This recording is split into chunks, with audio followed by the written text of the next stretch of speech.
Heart attack में pen होती है, बैठे बैठे पेन होती है। अच्छा, एंजाइना में कब होता है? चलने से पेन होता है, रुकने से पेन ठीक हो जाती है। जब 70, 80, 90 ब्लॉकेज हो, 70, एक आदमी बोलता है मुझे दौड़ने में दिक्कत है, तो कितनी ब्लॉकेज बोलूं? More than 70। एक बोलता है मुझे चलने में दिक्कत है, तो कितनी ब्लॉकेज बोलूं? More than 80। एक बोलता है मुझे नहाने धोने में दर्द है, तो मोर देन 90। और एक बोलता है मुझे बैठे बैठे दर्द है, तो 100%। याद रखिएगा, हार्ट अटैक मतलब है ब्लॉकेज इज इक्वल टू 100%। अच्छा, हार्ट अटैक धीरे धीरे होता है, सडनली हो जाता है? सडनली हो जाता है। सडनली अभी का भी हो गया हार्ट अटैक, 5 मिनट पहले मिला, 5 मिनट बाद खत्म हो गया, हार्ट अटैक हो गई। कैसे हो जाता है आपको याद है? अब देखिए एक बार। अच्छा, एक आदमी हार्ट का पेशेंट है, उसकी कितनी ब्लॉकेज है? 80 ब्लॉकेज है। उसको हार्ट अटैक करना, 100 ब्लॉकेज ले जाना, कितने साल बाकी है अभी इसको? 10 साल बाकी है। पता चला 10 मिनट बाद हार्ट अटैक हो गया। एक आदमी तो हार्ट का पेशेंट ही नहीं है, उसकी ब्लॉकेज 60 है, 60% ब्लॉकेज है, वो हार्ट का पेशेंट भी नहीं हो तो दौड़ सकता है। अच्छा, उसको कितने साल लगेगा अभी हार्ट अटैक करने? 60 है, 100 जाना है, 40% बाकी है, 20 इयर्स बाकी है अभी। पता चला 20 मिनट्स बाद हार्ट अटैक हो गई। कैसे हो जाएगा हार्ट अटैक? आपको याद है एक पर्दा आपने बताया था हमने, ब्लॉकेज के ऊपर एक मेम्ब्रेन होता है, वो मेम्ब्रेन बर्स्ट कर जाता है। This is what heart attack is. देखिए आपको समझ आता है कि नहीं? ये 20% ब्लॉकेज है, दिख रहा है मेम्ब्रेन ब्लॉकेज के ऊपर। ये 40% ब्लॉकेज है, मेम्ब्रेन यहां पे है अभी। ये 60%, 70% ब्लॉकेज है, मेम्ब्रेन अभी भी है। और मेम्ब्रेन स्ट्रेच कर रहा है कि नहीं कर रहा है? करते करते एक दिन क्या होगा? मेम्ब्रेन बर्स्ट कर जाएगा। Membrane will rupture, membrane will snap, membrane will burst.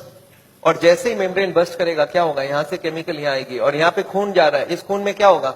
Blood chemical मिलेगा, और केमिकल मिलते ही ब्लॉकेज हो जाएगी 100%। This is called heart attack. 100% blockage कितने देर में बना? 5 मिनट में। 0 से 80 आने लगा था 40 साल, और 80 से 100 आने में 5 मिनट्स, 2 मिनट्स। अब एक बात बताइए, हार्ट अटैक को रोकना कैसे है? आपका दिमाग क्या बोल सकता है? मैं आपको समझाता हूं। एक एग्जांपल सोच लीजिए। एक नोट का गड्डी है। नोट का गड्डी समझते हैं? नोट के गड्डी में रबर बैंड लगा है, मैं हर दिन उसमें नोट घुसाए जा रहा हूं, और जब रबर बैंड टाइट हो गई तो आपको मैंने पूछा क्या करूं कि रबर बैंड ना फट जाए, तो आप क्या जवाब देंगे हमको? नोट घुसाओ मत। आप ये पूछेंगे सर अभी तक रबर बैंड फट गया क्या? मैं बोला नहीं, अभी तक नहीं फटी है। आप बोलिए एक काम करना, कल से नोट घुसाना मत, देखना फटेगा नहीं। ये काम बात ठीक लग रहा है कि नहीं लग रहा है आपको? घुसाना बंद करो। और मैं एक स्टेप और आगे जाता हूं कि कुछ नोट निकाल लो कि रबर बैंड ढीला हो जाए। अब फटने का क्या चांस है? एकदम नहीं है। एंड यही बात मैं हार्ट के पेशेंट को समझाता हूं। मैं बोलता देखो, अभी जहां तक चले गए चले गए, अब आप ब्लॉकेज को बढ़ाओगे तो एक ना एक दिन हार्ट अटैक होगा। कब होगा हम नहीं जानते, पर कभी ना कभी हो सकता है। आज 80 है, मालूम नहीं 90 में पर्दा फट जाए। ये पर्दा कब फटेगा हमको नहीं मालूम है। हर आदमी का पर्दा अलग अलग है, हर आदमी की मेम्ब्रेन अलग अलग स्ट्रेंथ की है। अब कब फटेगा नहीं मालूम, पर एक बात पक्का मालूम है कि आज से नोट घुसाना बंद कर दिया तो फटने के चांस कम हो जाएगा। और कुछ नोट निकालना चालू कर दिया तो आपको क्या लगता है, लॉजिकल बात हो रही है कि नहीं? वो जो कारण है ब्लॉकेज का उसको हटाओ और बॉडी में सप्लाई फैट का बंद करो। अब हार्ट अटैक का chance is almost nil, almost nil. और यही बात मैं हार्ट के पेशेंट को समझाता हूं। आपको क्या लगता है, सही हुआ कि नहीं हुआ? कॉमन सेंस के बात यही बोलता है कि नहीं? ब्लॉकेज का कारण को हटाओ और खत्म करो बात। तो ये है हार्ट अटैक रोकने का उपाय। मैंने देखा है बहुत सारे पेशेंट ये करते नहीं है, वो खाना पीना गलत खाते रहते हैं, दवाइयां खाते हैं। कार्डियोलॉजिस्ट को पूछ भी लेते हैं कि डॉक्टर साहब मैं आपसे दवाई ले रहा हूं तो आपके अंडर में हो गया ना? डॉक्टर बोलता है हाँ मेरे अंडर में हो। बोलता है डॉक्टर साहब कभी हार्ट अटैक हो जाए तो आप कहां मिलोगे? मैं अभी ब्लॉकेज बढ़ा रहा हूं, आप सिर्फ हमको बताओ हार्ट अटैक के वक्त आप। अच्छा, कार्डियोलॉजी भी बड़ा खुश रहता है, बोलता है मेरा मोबाइल नंबर रखना, जब भी हार्ट अटैक हो मुझे इन्फॉर्म करना और मैं आपको बताऊंगा कहां पहुंचना है, और मैं भी वहीं पहुंचूंगा, फिर आपको बचाने की पूरी कोशिश करूंगा। पर हार्ट अटैक के बाद, हार्ट अटैक के पहले करने का कुछ जरूरत? आपको क्या लगता है, सही बात हो रहा है गलत हो रहा है? अरे हार्ट अटैक के पहले ही रोक लो ना कि हार्ट अटैक। पर मैंने देखा आजकल ऐसा ही कुछ हो रहा है। Anyway I don't want that. अच्छा एक बात बताइए, ये जो पेशेंट है जिसका ब्लॉकेज बढ़ रहा है, ये सब जानता भी नहीं है क्या क्यों ब्लॉकेज बढ़ रहा है। कार्डियोलॉजिस्ट के पास जाए तो उसको बता देना चाहिए कि नहीं किस लिए ब्लॉकेज हो रहा है। अच्छा, अगर हार्ट के हॉस्पिटल में आप चले जाएं तो वो लोग भी यही सब बात करेंगे ना आपसे? क्या लगता है, हाँ या ना? वो लोग क्या बात करेंगे? उनके पास दो प्लान है, एक है बाईपास सर्जरी और एक है एंजियोप्लास्टी। अच्छा, इतनी कॉमन सी बात है, ब्लॉकेज का कारण को रोको, वो इसको नहीं बता के बाईपास एंजियोप्लास्टी क्यों बोल रहे हैं? आपको क्या लगता है? आगे पहले कॉमन बात बताओ, फिर तो बाईपास सर्जरी एंजियोप्लास्टी की बात करते हैं। वो लोग चाहते नहीं है ये सब ज्यादा, वो बोलते हैं भाई हमारी बाईपास की काम अच्छी। अच्छा, वो लोग कैसे ले जाते होंगे आपको उस तरफ, मैं आपको समझाना चाहता हूं कैसे ये सिस्टम बन गया कि वो बाईपास एंजियोप्लास्टी की तरफ चले जाते आदमी। मैं आपको समझाता हूं। एक आदमी है, ऑर्डिनरी आदमी है, खाने में खूब चर्बी खाता है, उसको क्या मालूम इससे ब्लॉकेज होता है, सिगरेट उगरेट पी रहा है। एक दिन चलते चलते वो देख रहा है जब मैं स्पीड लेता हूं मेरे को यहां पे दर्द हो जाती है, फिर मैं रुक जाता हूं, दर्द ठीक हो जाती है। कितनी ब्लॉकेज है? 80। चलने में स्पीड लेते ही दर्द हो रहा है, जब वो दादर चढ़ता है, सीढ़ियां चढ़ता है, उसको दर्द होता है। तो कितनी ब्लॉकेज हो गई? 80। अच्छा, वो बताएगा क्या किसी को? सोचता है कि अभी तो मैंने फील किया है, अगर घर में जाके बता दूंगा घर वाले परेशान हो जाएंगे। एक तो ऐसे ही वो परेशान है, इतने सारे कॉम्प्लिकेशंस है घर पे, और मैं ये भी बता दूं तो झंझट हो जाएगा। बताता नहीं है। कितने दिन तक नहीं बताता है? 2, 4, 6 महीने तक वो खींचता रहता है। क्या करता है? जब भी स्पीड लेने का काम होता है बोलता है मैं धीरे धीरे जाऊंगा, आप छोड़ दो, जाने दो। जब दादर चढ़ना होता है तो धीरे से चढ़ता है, सामान उठाना होता है नहीं उठाता है, पर धीरे धीरे पता चल जाता है। एक दिन वाइफ बोलती है आप स्पीड में चलिए, पेशेंट बोलता है मेरे से स्पीड नहीं चला जाता है। बोला क्यों? बोलता मेरे को यहाँ दर्द होती है। वाइफ बोला आपने कभी बताया नहीं? बोलता नहीं वो तो थोड़े दिन से हो रहा है ना, कुछ दिनों से। वाइफ अब छोड़ देगी वाइफ या नहीं छोड़ेगी? वाइफ बोलती है चलो कल डॉक्टर के पास जाएंगे। तो लोकल कार्डियोलॉजिस्ट के पास पहुंच गए। अच्छा, लोकल कार्डियोलॉजिस्ट को जाके बता दिया कि डॉक्टर साहब जब मैं स्पीड लेता हूं तो यहाँ पे छाती में दर्द हो जाता है, फिर रुकता हूं ठीक हो जाता है। अच्छा, उनको कुछ आइडिया लग जाएगा? वो ईसीजी करके देखते हैं, उसमें कुछ नहीं आता है। पेशेंट बोलता है सर ईसीजी में नहीं आएगा, आप चला के ईसीजी लीजिए तब आ जाएगा।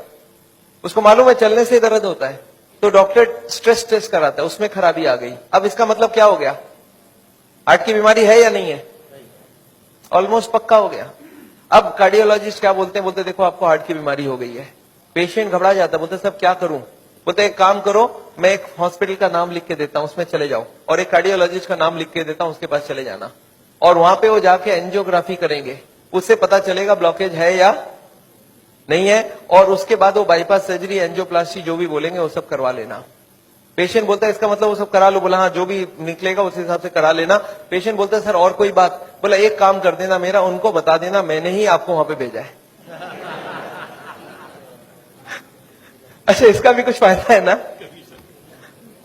अच्छा, अब आप कहां चले गए नेक्स्ट डे? पेशेंट पहुंच गया हार्ट के हॉस्पिटल में, कार्डियोलॉजिस्ट को बता दिया कि मैं स्पीड लेता हूं, मेरे को छाती में दर्द होता है। कार्डियोलॉजिस्ट को कुछ समझ आ गया क्या? उनको बहुत अच्छे से समझ आ गया, एक नया पेशेंट आ चुका है। अच्छा, वो बोलते नहीं ऐसा, वो क्या बोलते हैं? वो बोलते हैं मेरे को डाउट है ये ब्लॉकेज है या नहीं है। अच्छा, पेशेंट खुश हो जाता है। पेशेंट बोलता है वो डॉक्टर तो मेरे को डरा ही दिया था, बोलता हार्ट की ब्लॉकेज है, और ये एक बड़ा डॉक्टर ये बोलता है मेरे को डाउट है। पेशेंट बोलता है मेरे को हार्ट की बीमारी हो ही नहीं सकता। अरे मैं कभी कोई गलत काम किया ही नहीं, सिगरेट तो बहुत लोग पीते, मैं भी पीता हूं, और चर्बी उर्बी तो बहुत लोग खाते, मैं तो थोड़ी बहुत ही खाता हूं। तो पेशेंट क्या सोचता है कि कुछ निकलेगा तो नहीं, डॉक्टर ठीक ही बोल रहा है, कुछ मिलेगा ही नहीं। पेशेंट बोलता है सर कोई उपाय है, पता चल जाए ब्लॉकेज कितना है। कार्डियोलॉजिस्ट बोलते हैं वैसे एंजियोग्राफी कर लेते हैं, आपको देख लेते हैं है या। अच्छा, पेशेंट मान जाएगा नहीं मान जाएगा? पेशेंट बोलता है सर कोई भी टेस्ट हो मैं तैयार हूं, आप बोलो क्या क्या कराना है। बोलते नहीं, आपको एडमिट करके आपके अंदर एक तार घुसाएंगे और उसमें जान भी जाने की चांस है। अच्छा, पेशेंट फिर भी नहीं चाहता है कुछ, तो बोलते बिना तार घुसाए कुछ कर लीजिए ना, पता करना है ना ब्लॉकेज, कर लीजिए आप। कार्डियोलॉजी बोलते नहीं, एंजियोग्राफी बिना कुछ नहीं पता चलेगा। अच्छा, एंजियोग्राफी हो जाएगा नहीं हो जाएगा?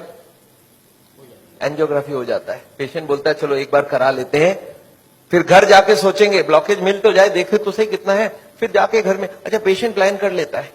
क्या प्लान करता है? कि मेरी 30-40 ब्लॉकेज तो हो सकती है, मैंने गलत काम किया है, बड़े दिनों से मेरे को कोई ने बोला था फैट नहीं खाना, मैं खाया हूं, सिगरेट नहीं पीना, मैंने पिया हूं, तो कुछ ब्लॉकेज मिलेगा। और प्लान क्या बनाता है कि घर जाके कल से सारा खाना पीना बदल दूंगा, वॉकिंग चालू कर दूंगा, एक्सरसाइज चालू कर दूंगा, एकदम प्लान करके एंजियोग्राफी में जाता है कि कल खाली रिपोर्ट लेके घर जाना है। अच्छा, रिपोर्ट में कुछ, एंजियोग्राफी होने के बाद रिपोर्ट में कुछ मिलेगा या नहीं मिलेगा? रिपोर्ट में एंजियोग्राफी में कितनी ब्लॉकेज मिलेगी? 70, 80 है 90। अच्छा, जब 80 ब्लॉकेज मिल जाए, कार्डियोलॉजिस्ट सडनली बदल जाता है, वो बोलते हैं you are very lucky. Patient बोलता है लकी मतलब कुछ भी नहीं मिला आपको? बोला लकी इसलिए कि आप ठीक टाइम में यहां तक पहुंच गए, थोड़ा सा लेट आते तो कुछ भी हो सकता था। पेशेंट बोलता है इसका मतलब कुछ सीरियस बात है। बोला आप बचे कैसे, मेरे को समझ नहीं आ रहा। यू आर वेरी लकी, अभी तक बच गए आप। अब आपका बचने का चांस बहुत कम है। पेशेंट बोलता पर हुआ क्या? बोलता 80% ऑलरेडी फिनिश्ड, बस थोड़ा सा ही है। You are carrying an atom bomb. अच्छा, पेशेंट बोलता सर एक काम कीजिए, आप रिपोर्ट मुझे दे दीजिए, मैं घर जाऊंगा। बोलते घर आप पहुंचेंगे कैसे? उसके पहले हार्ट अटैक हो जाएगी। अच्छा, आपको क्या लगता है, डॉक्टर को मालूम है कि हार्ट अटैक कल होगा, आज होगा? उसको तो ये भी नहीं मालूम 70 है, 80 है या 90 है। क्यों ऐसा बोला जा रहा है?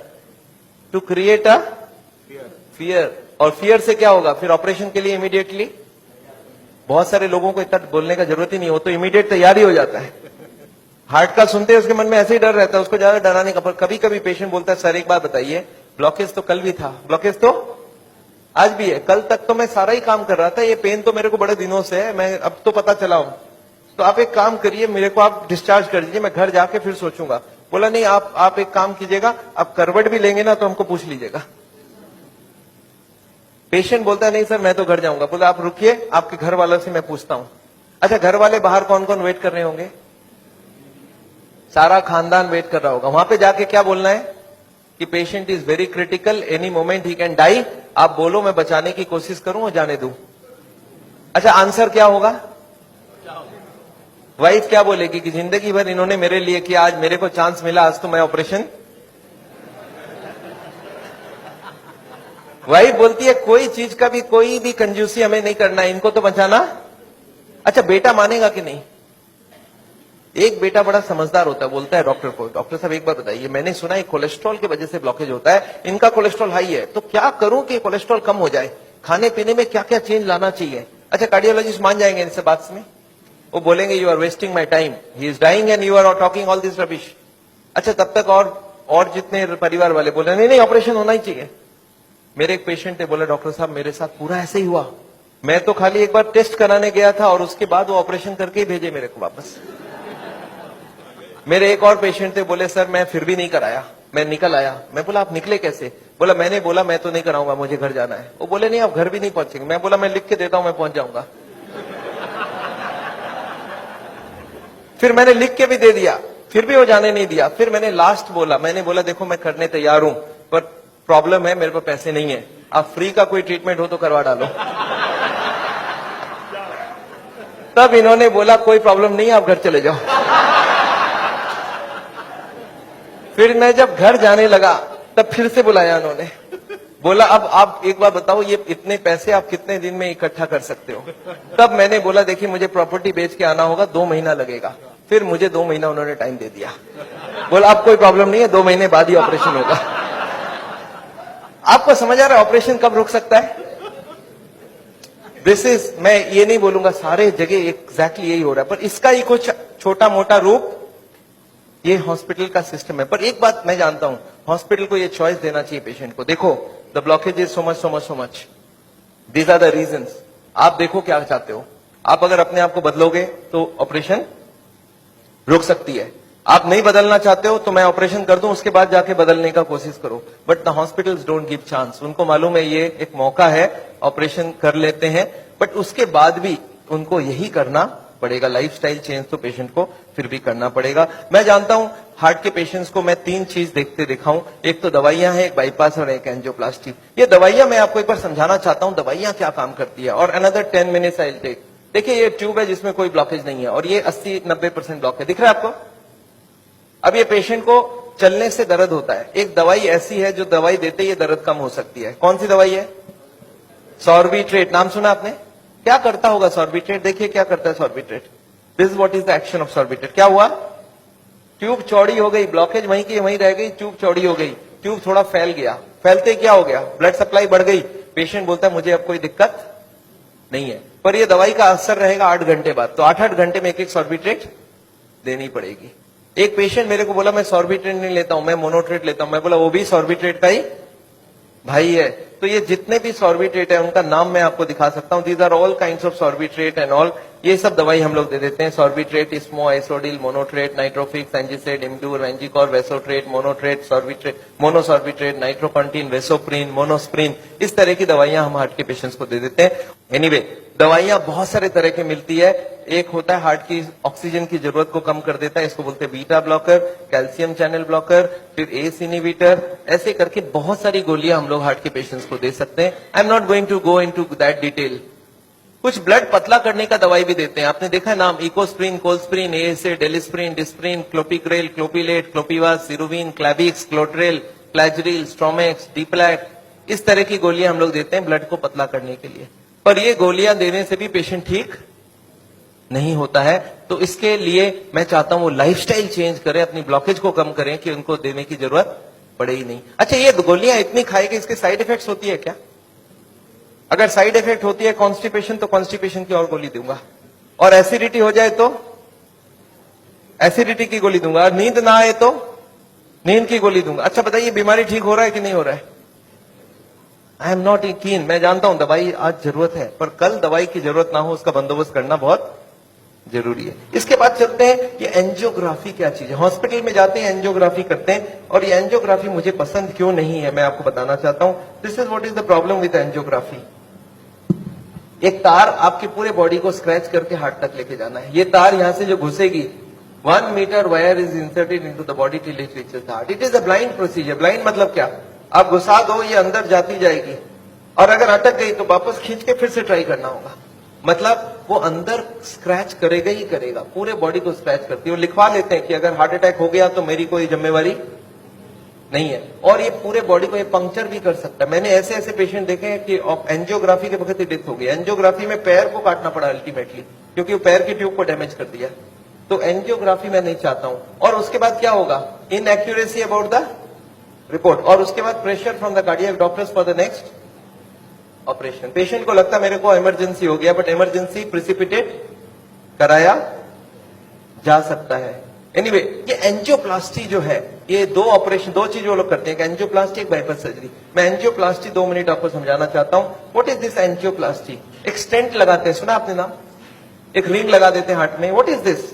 Let me explain what is this. पिछले 20 साल में ये जो एंजियोप्लास्टी है, ये बार बार फेल किया और बार बार इसको सक्सेस बताया गया। पहले आई थी बैलूनिंग, बैलून एंजियोप्लास्टी। उसके बाद बहुत सारे तरह के एंजियोप्लास्टी आई, ऑर्डिनरी स्टेंट आई, फिर गोल्ड स्टेंट आई, फिर रोटा ब्लेडर आया, रेडियो एक्टिव स्टेंट आई, लेजर एंजियोप्लास्टी आई, आजकल चल रहा है ड्रग कोटेड स्टेंट। पर ये सारे के सारे फेल हुए हैं। क्यों फेल हुए, एक बार समझाना चाहता हूं। देखिए, ये बैलूनिंग क्या चीज है? याद है आपको, एंजियोग्राफी के वक्त तार अंदर घुसाई थी, वो कहां तक गई थी? हार्ट तक, यहां तक तार आई थी। इस तार के ऊपर ये बैलून होता है। इस तार को थोड़ा सा धक्का मारते हैं, कभी कभी कार्डियोलॉजिस्ट तार को अंदर रख के बाहर आ जाते हैं, आके बोलते हैं देखो तार अंदर है, बोलो तभी खोल दूं। आप बोलते चलो खोल दो, कितने लगेंगे? 2 लाख लगेंगे, 2 लाख दे दिया। अब ये तार को ये लोग धक्का देते हैं थोड़ा और, तो तार की जो बैलून है ये बीचों बीच आ जाती है ब्लॉकेज में। अब इस बैलून में पानी डालना होता है। ये बैलून ऐसा होता है, इसमें पानी डालते ही बैलून फूल जाती है। अच्छा, पानी कैसे डालेंगे? आपने होली में बैलून फुलाया एक सिरिंज से? सिरिंज में पानी ले लो, सिरिंज को दबा दो तो बैलून के अंदर पानी घुस जाए। तो बाहर से सिरिंज से पानी डालेंगे तो बैलून क्या होगा? फूल जाएगी। फूलते ही ब्लॉकेज कहां गई? साइड में दब जाएगा, ऊपर कंप्रेस्ड हो जाएगी, नीचे कंप्रेस्ड हो जाएगी। अच्छा, ये बैलून को जब पानी निकाल लेंगे तो क्या होगा? बैलून को वहां पे 2-4 सेकंड से ज्यादा नहीं रख सकते, क्योंकि हार्ट अटैक हो जाएगी, 100 हो जाएगी ब्लॉकेज। तो बैलून में पानी डाला और सिरिंज से वापस पानी खींच लिया। जैसे ही पानी खींचा, बैलून वापस चिपक गई, तार को पकड़ के बाहर निकाल लिया। Angioplasty over. आपको समझ आ रहा है क्या करना पड़ा? ये तार यहां थी, इसी को थोड़ा आगे किया, बैलून डाल, पानी निकाल लिया और ब्लॉकेज वापस। अच्छा, ब्लॉकेज वापस आ जाएगी नहीं आ जाएगी इसके बाद? क्या लगता है आपको? This is elastic. इलास्टिक समझते हैं आप? ये लोहा या पत्थर नहीं, इलास्टिक है। और जैसे बैलून निकाल लिया, ब्लॉकेज वापस आने लग गई। थोड़े साल बाद यही कार्डियोलॉजिस्ट मान गए बैलूनिंग काम की नहीं है। पहले क्लेम किया था बैलूनिंग एक बार कराओगे जिंदगी भर चलेगी, फिर मान गए काम की नहीं है। फिर क्या हो गया? फिर वो बोले इसमें स्टेंट लगाना होगा। What is this stent? Look at this, this is the blockage. दिख रहा है आपको येलो कलर की? और इसके अंदर एक बैलून डाल दिया। आपको दिख रहा है ब्लैक कलर का बैलून? बैलून में पानी डाला तो ब्लॉकेज कहां चलेगी? साइड में आ गई। जब बैलून निकाल लेंगे तो ब्लॉकेज वापस आएगी, तो यहां पे एक स्प्रिंग लगा देते हैं। ये स्प्रिंग क्या काम करेगा? ब्लॉकेज को आने से रोक देगा। आपको समझ आ रहा है स्प्रिंग का मतलब क्या है? अगर स्प्रिंग डाला गया, इसका मतलब क्या है कि ब्लॉकेज वापस आ रही थी। इसका मतलब पहले वाला जो क्लेम था वो गलत था कि बैलूनिंग करा लो ठीक रहा। इसके बाद ये जो स्टेंट लगी, स्टेंट का एक मेजर प्रॉब्लम है कि इसके अंदर से ब्लड जाएगी और फॉरेन बॉडी के अंदर ब्लॉकेज बहुत जल्दी होती है। ये देखा गया है स्टेंट में 6 महीना 1 साल में सारे ब्लॉक आ जाती वापस। और ये जब वापस आने लगी तब इन्होंने थोड़े दिन तक तो बोला नहीं आती है। थोड़े दिन बाद इन्होंने बोला कि नहीं ये स्टेंट तो खराब होगी क्योंकि ये ऑर्डिनरी स्टेंट है, इसमें एक मेडिकेटेड स्टेंट देना होगा। वो दवाई में डाल के स्प्रिंग को निकाल लेंगे, अब बहुत बढ़िया हो जाएगा। तो ड्रग की कोटिंग चल जाए। आपने देखा है चांदी के गहने में सोने की कोटिंग चढ़ाते हैं, तो वो स्प्रिंग के ऊपर कोटिंग चढ़ा देते हैं और वो कोटिंग चढ़ा के लगा दिया, पर इसके बाद भी ये फॉरेन बॉडी ही रही, इसमें वही का वही रिजल्ट आया है। अभी लेटेस्ट है कि 66% people with in 1 year will come back with a reblockage. इसके बाद है बाईपास सर्जरी। एक बहुत बड़ी सर्जरी होती है। देखिए बाईपास सर्जरी मैं इसलिए नहीं चाहता हूं, एक बहुत बड़ा सर्जरी है। एक पूरे चेस्ट को काटो और इसको काट के, इसको चाकू से नहीं कटेगा, इसमें आड़ी से कटेगी। आड़ी समझते हैं आप? आपने मार्बल फिटिंग के वक्त एक देखा गोल चक्का लेके घूमते हैं, ऐसा एक लगा के ये पूरा खुलेगी। इसको अंदर से ऐसे जैक करके ऐसे खोलेगा, अंदर में हार्ट को रोक के उसमें ऑपरेशन होगी। और हार्ट को रोकेंगे तो एक मशीन से पूरे बॉडी को ब्लड जाएगा, इसको बोलते हैं हार्ट लंग मशीन। उसमें कुछ ब्लड डाल के उससे चलाना होगा and during this time the operation has to take place. But this operation is very complicated. Luck अच्छा हो तब ठीक है, नहीं तो कुछ ना कुछ कॉम्प्लिकेशन रहती है, बहुत सारे लोगों की जान भी जाती है। पर ऑपरेशन के बाद क्या होगा ये देखिए, ऑपरेशन के बाद क्या होगा। ये ट्यूब जो ब्लॉकेज है वो यहीं रह गई, उसके जगह नई ट्यूब लग गई। तो ये ब्लॉकेज के जगह नई ट्यूब लग गई तो क्या हो गया, बाईपास हो गया। पर ये नई ट्यूब में फिर कभी ब्लॉकेज आएगा कि नहीं, आपको क्या लगता है? ये नई ट्यूब में फिर से ब्लॉकेज आती है। अच्छा अब तो 40 साल बाद ही आएगी ना, पिछले बार कितने साल लगी थी आपको याद है? देखिए एक वाई का जवाब सोच के देखिए, ओरिजिनल ट्यूब में कितने साल में ब्लॉकेज हुई थी? 20 से 40 साल। तो कितनी स्पीड रही? 2 से 4%, 6% पर ईयर। और एंजियोप्लास्टी के बाद अगर 2 साल में वापस रीब्लॉकेज होती है तो कितने साल हो गई? 40% पर ईयर। और बाईपास के बाद अगर 5 साल में रीब्लॉकेज आती है तो 20% पर ईयर। जो ट्यूब ओरिजिनली 2% की ब्लॉकेज कर रही थी वो अब ऑपरेशन के बाद उसकी स्पीड क्यों बढ़ गया? क्योंकि अब वो ओरिजिनल नहीं रहा। हमारी बॉडी को जब तक ओरिजिनल रखो तब तक अच्छी बात है। हमारे प्राइम मिनिस्टर ने भी 2 बाईपास कराई है, एंजियोप्लास्टी 5 स्टेंट लगाई है, पर मैं जानता हूं उसके बाद भी तो फिर से कराना पड़ा। एक बार कर लिया, दूसरी बार कराया, कब तक करा सकता आदमी? और मैं जानता हूं बॉडी में एक बार कॉम्प्लिकेशन कराना, उनके लिए तो चलो बहुत बड़ा टीम लगेगा। हर आदमी के लिए इतनी बड़ी टीम नहीं भी लग सकती है और इतना बड़ा ऑपरेशन नहीं भी कर सकते ठीक से। पर मैं जानता हूं अगर ऑपरेशन बिना ही हमारी काम बन जाए, अगर हम लाइफस्टाइल को ही चेंज करके कर सकते हैं तो हम ऑपरेशन क्यों करवाएं? And this is what is the contention. Nevertheless मैं हार्ट के पेशेंट को एक ही चीज समझाता हूं कि ब्लॉकेज अगर रिवर्स करना है तो उसके लिए थोड़ा आपको एक्यूरेसी करना होगा। What is this accuracy? You understand? This is the accuracy. इस पिक्चर को आपने देखा है, इसमें एक्यूरेसी लिखा है। कितना एक्यूरेसी है इसका मतलब? मैं आपको समझाता हूं। ये एक ड्रम है, ये ड्रम में मैं पानी भरना चाहता हूं और इसमें 15 छेद है। आप बताइए कितनी छेद बंद करने से ड्रम भरेगी? याद है 15 कारण है। अब इसमें से कितने को कंट्रोल करूं कि ड्रम भर जाए? सारे को करना होगा। अच्छा मैं हार्ट के पेशेंट्स को क्या देखता हूं, उनको कुछ मालूम भी नहीं है इसके बारे में। वो क्या बोलते हैं, मेरा कोलेस्ट्रॉल कंट्रोल है, ट्राइग्लिसराइड ज्यादा है, शुगर कंट्रोल है, बीपी ज्यादा है। मैं बोला ऐसे नहीं चलेगा, सारे होल बंद चाहिए मुझे। बोलते मैं थोड़ा थोड़ा करूं तो कैसा चलेगा? मैं बोला थोड़ा थोड़ा से काम नहीं चलेगा। बोलते मैं बीपी कम किया हूं पर पूरा कम नहीं कर रहा हूं, 120 नहीं ला रहा हूं, 140 ही रखा हूं।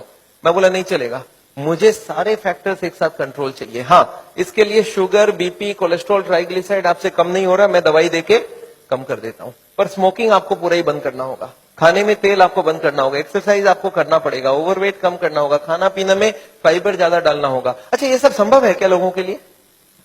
यस, क्या प्रॉब्लम है? ये तो सिंपल सी बात है, इसको क्यों नहीं कर सकते? क्यों नहीं सिगरेट बंद कर सकते? क्यों नहीं मीट बंद कर सकते? क्यों नहीं तेल घी छोड़ के आप अलग तरीके से खाना बना सकते हैं? तो all these if you do there is no problem. Nevertheless मैं समझता हूं मैंने बहुत सारा लेक्चर आपको दे दिया है। कोई ने मेरे को बोला था एक बार कि डॉक्टर साहब कभी भी किसी को आधे घंटे से ज्यादा लेक्चर मत दिया कीजिए। मैंने बोला क्यों? बोला आपने स्कूल, उसके बाद दिमाग काम नहीं करता है। मैंने बोला क्यों ऐसा बोल रहे हैं? बोलते आपने स्कूल कॉलेज में देखा है कभी भी पीरियड्स 40 मिनट से ज्यादा नहीं रखते हैं, उसमें 5 मिनट आने जाने का वेस्टेज गिन लो, आधे घंटे ही चलेगा दिमाग।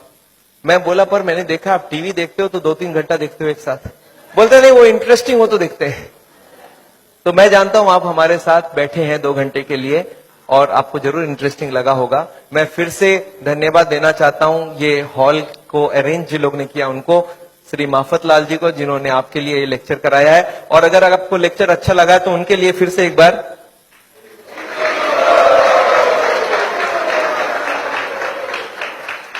एनीवे, मैं जानता हूं मैंने लेक्चर तो खत्म किया है और मैं चाहता हूं कि आपके पास अभी भी कोई क्वेश्चंस जरूर होंगी। अगर आपके पास कोई क्वेश्चंस हो, क्वेश्चंस के लिए माइक है हमारे पास। So if you have questions I would want you to ask the questions and I would like to answer the questions. You not covered the effect of the alcohol. Yes, very important thing, alcohol. मैं आपको बता दूं alcohol heart के लिए कभी अच्छी नहीं है।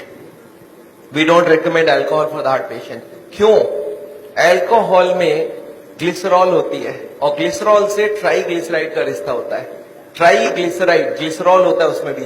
तो एल्कोहल में एल्डिहाइड ग्रुप है और ग्लिसरॉल में एल्डिहाइड ग्रुप है और ये दोनों एक दूसरे से एक्सचेंज हो जाती है। जब भी कोई एल्कोहल ले तो उसका ट्राईग्लिसराइड 40-50 तक बढ़ जाती है। तो एल्कोहल कभी हार्ट के लिए अच्छा है ही नहीं। पर एल्कोहल से एक अच्छाई होती है हार्ट में, वो है HDL बढ़ जाती है। तो हार्ट के पेशेंट्स क्या चाहते हैं मालूम है? बोले HDL की बात करो, ट्राईग्लिसराइड की बात ना करो। अरे मैं कैसे बात ना करूं? एक चीज अच्छा एक खराब है ना, तो मैं दोनों को ही बात करूंगा ना। अच्छा, एल्कोहल में एक ही खराबी है और भी खराबी है। मैं आपको गिनाता हूं एल्कोहल की खराबी। एक तो एल्कोहल से स्टोमक खराब हो जाता है, गैस्ट्राइटिस हो जाता है, लीवर खराब होता है, इसको बोलते हैं सिरोसिस ऑफ द लीवर। सुना आपने नाम? अच्छा, एल्कोहल से नर्वस सिस्टम खराब होती है। आपने सुना है एल्कोहल पी के एक्सीडेंट करके लोगों को मार डाला लोगों ने? सुना है सर? तो एल्कोहल से पैसे भी खराब होते हैं, आपको मालूम है क्या? अच्छा, एल्कोहल से एडिक्शन होता है, ये बात मालूम है आपको? एडिक्शन मतलब क्या है? जिसको एल्कोहल पीने की आदत पड़ जाए वो मारपीट करके भी अल्कोहल पिएगा, हर दिन पिएगा। एक आदमी मेरे को बोला सर सबको ही नहीं होता है ऐसा। मैं बोला जो जो हो चुका है उसको जाके पूछो कि आप जब शुरू किए थे तब हर दिन पीते थे क्या? बोलते नहीं, मैं तो पहले एक ही बार पीता था, कभी जिंदगी में एक बार पिया पहली बार, फिर महीने में एक बार पिया, फिर हफ्ते में एक बार पिया, फिर हफ्ते में 3 बार पिया, फिर धीरे धीरे अब हर दिन पीने की आदत हो गया है। तो कौन गारंटी दे सकता है आप उसी एडिक्शन में नहीं जाओ? एल्कोहल में परिवार को बड़ा टेंशन रहता है, वाइफ सबसे ज्यादा दुखी होती है। जब हस्बैंड शराब पीता है तो वाइफ सबसे ज्यादा दुखी होती है। अच्छा, बच्चे तो अच्छा चीज सीखते हैं आपसे, बच्चे भी बहुत दुखी होते हैं कि पापा को सिगरेट पीने देते। दो ही होता है, बच्चा दो ही काम करता है, या तो पापा की तरह पीना चालू करता है या तो पापा को जिंदगी भर नफरत करता है, क्योंकि उसको अल्कोहल या तो पसंद हो जाएगा तो वो पीना चालू कर देगा, वो भी बिगड़ेगा। अच्छा, मेरे को कभी कभी लोग बोलते हैं सर पर मैंने देखा है कार्डियोलॉजिस्ट बोलते हैं थोड़ा बहुत पिया करो। मैंने बोला अच्छा एक काम करना, उस कार्डियोलॉजिस्ट को जाके पूछना कि सर ये अच्छी चीज है क्या? बोला हाँ अच्छी चीज है तब ना हमको बता रहा है। मैं बोला उसको पूछना कि अपने बेटे को और अपनी बीवी को पिलाना चालू किया क्या हर दिन? बोलता नहीं, मेरा बेटा पिएगा तो निकाल दूंगा घर से। अच्छा, अपने बेटे को घर से निकाल दोगे पीने से और हमको आप बोल रहे हो पियो? आपको क्या लगता है लॉजिक बहुत अच्छी है कि खराब है? कोई भी कार्डियोलॉजिस्ट को यहाँ हाथ लगा के बोलने बोलिए कि हाँ ये अल्कोहल बहुत अच्छी चीज है, मैं अपने बच्चों को पिलाऊंगा, अपनी वाइफ को पिलाऊंगा, तब तो मैं मान जाऊं। कोई कार्डियोलॉजिस्ट तैयार नहीं है। पर पेशेंट्स के लिए घूस देना समझते हैं? घूस देना, ब्राइब करना समझते हैं? ब्राइब होने से बहुत काम हो जाता है। तो पेशेंट को ब्राइब देकर रखते हैं कि पेशेंट बोलेगा डॉक्टर मेरा बहुत बढ़िया है, सारा चीज अलाउ कर देता है। But very bad, alcohol is never good for the heart. Okay So what is good cholesterol and what if you have when the range of good cholesterol is higher than the normal range? So how does it affect the heart and what is? See, good cholesterol को good क्यों बोला जाता है? It goes to the blockage, picks up the cholesterol and takes it out.